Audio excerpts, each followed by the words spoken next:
akahise kacu kerekana ko vyatugoye gukunda igihugu. Akahise kacu vyerekana ko vyatugoye gukunda igihugu.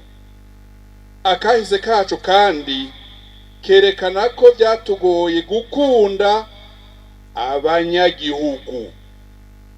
Akahise kacu kandi kerekana ko vyatugoye guteza imbere igihugu.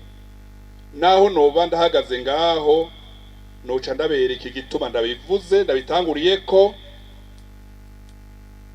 ndavye ubutumwa ndimwo na bagenzi banje.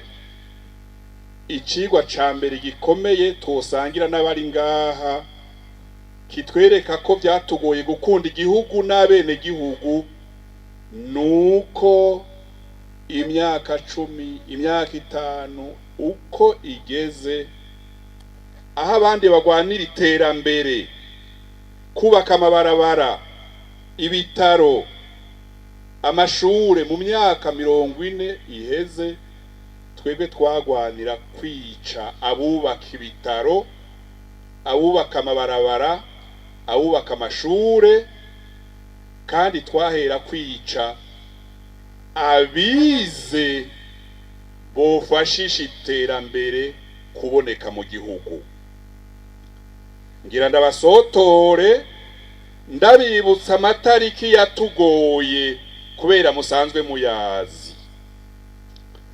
72 twisha abaganga, twica abasoda, twica abajandarume, twica abigisha, twica abadandaza, twica abashoferi b'itingatinga, twica abagoronome, twica abapatiri, twica ababikira, twica abafurera n'abaturongoye hejuru.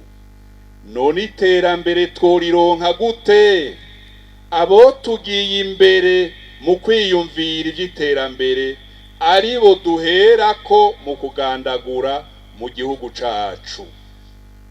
Tudahindutse nejo iterambere rizotugora, kuko ibindi bihugu ico bita ressource ya mbere mu gihugu c'est la ressource humaine. Ce sont les intellectuels, ce sont les commerçants, ce sont les populations.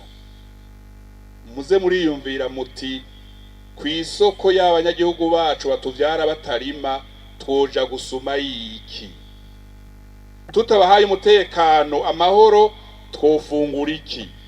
Ivyo sinobitebako.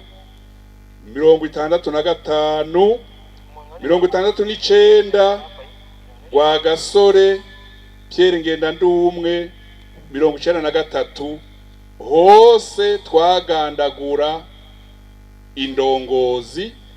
Mu byo twatohoje mu minsi heze twasanze Pierre Ngendandumwe yari mu bantu ba mbere bize ico bita science administrative politique mu ba mbere, ariko nibo twahereyeko abasoda batashe bavuye mu Bubiligi tukabica bukeye, hanyuma tugatora bukeye tugapanga kwica. Iryo terambere ryovahe?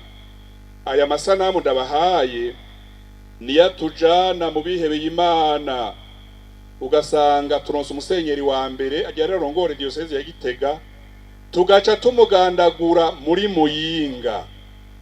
Yari aumônier général des militaires, uyitwa Musenyeri Gihimbare, niwe yaragiye kuba musenyeri wa mbere wa diocese ya Gitega. Iryo terambere ryovahe?